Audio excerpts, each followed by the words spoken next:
Good morning, good afternoon. Welcome, Bulldogs. This is part two of the Texas Revolution. Yesterday we went over, there's the bell there.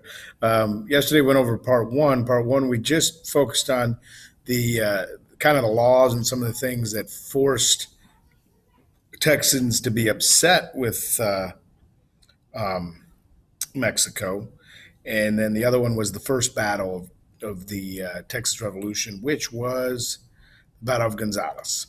So what you have is you have a group of people that are part of Mexico as they were invited here, and now they've decided through different reasons that we discussed in earlier lessons about why they were becoming disenchanted or not liking Mexico as much anymore, and wanted to be their own country. And that's where we get the idea of the Lone Star State, the Lone Star Republic, and it becomes its own country here for a short bit. So here's part two of these events that lead to Texas becoming its own country.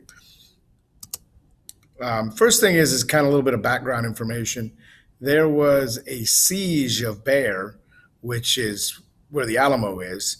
And originally, the Texans thought everything was great because they surrounded the Mexican army that was in the Alamo, and they basically forced them out. You know, a siege is when one army is inside a fort or city, and the other army tries to block all supplies and people from getting in or out.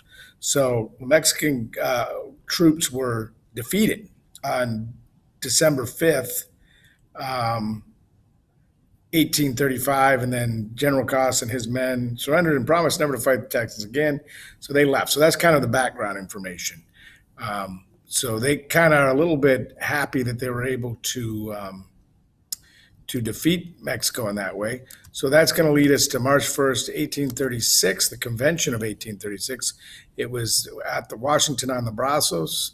That's Brazos River. Then it was 59 delegates met for 17 days, led by Chairman Richard Ellis and Secretary Herbert Sims Kimball. Okay, a delegate is just somebody who's kind of a representative. So they were representing people within Texas. What were they there to do? They were there to write the Texas Declaration of Independence. George Childress helped author, organize an interim government, and write the Constitution of the Republic of Texas. So this is a pretty serious act here. They're telling the Mexican government that they are no longer part of Mexico and they're now independent. They're getting a divorce, basically, from Mexico. Now, I don't know how Mexico is going to handle this. You're not usually allowed to just do that. In American history, the British went to war with us. So that was the Constitution of 1836. So they were there as a group of people there to do something. Then we have the Alamo. On March 5th, 1836, Mexican troops surrounded the Alamo. On March 6th, the Mexican attack begins, and the battle lasts 90 minutes. All soldiers were killed. This battle became a rally cry for the revolution. Not all people were killed. There were non-combatants. Susanna Dickinson and her baby were released to tell other Texans about the Alamo, let them know that that it's a lost cause. So on the fall of the Alamo, there's a video here that is good, that kind of explains it, gives it context that will help you. And the last one, the big thing about the Alamo is that the Alamo was a symbol to what rallied this revolutionary cause. And this video will help you with that. And then the Goliad Massacre. You have a video link of the Goliad Massacre.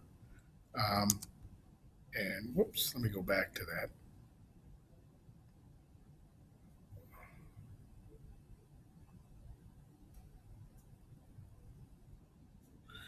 Okay, well, I will play a little bit of this. This is a 360 video that tells the story of one of the most tragic events, which is the 1836 Goliad.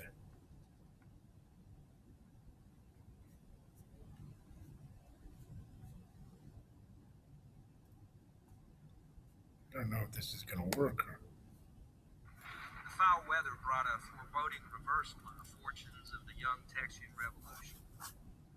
A much larger Mexican army threatened to wipe out the gains the Texians had achieved in 1835. The crushing blow came at the fall of the Alamo, with all of its defenders. Upon hearing the news at Gonzales, Sam Houston wept. And while Houston was shattered, he could still read a map, and what it revealed was ominous. Two main roads entered Texas from the Mexican interior.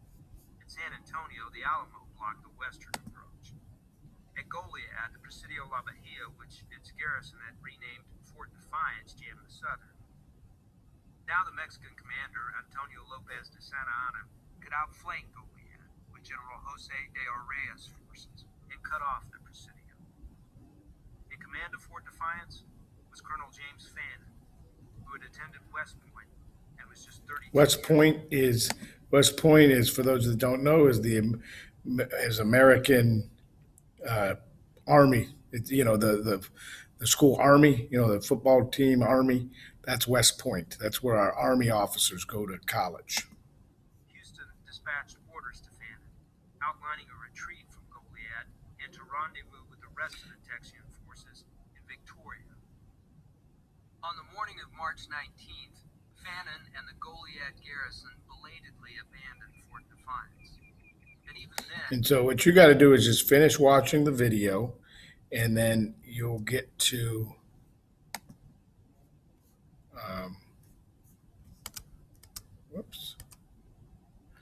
you'll get to the next thing, which is talks a little bit about the Battle of Goliad. The Battle of Fudio forced James Fannin to surrender. They were taken back to Goliad.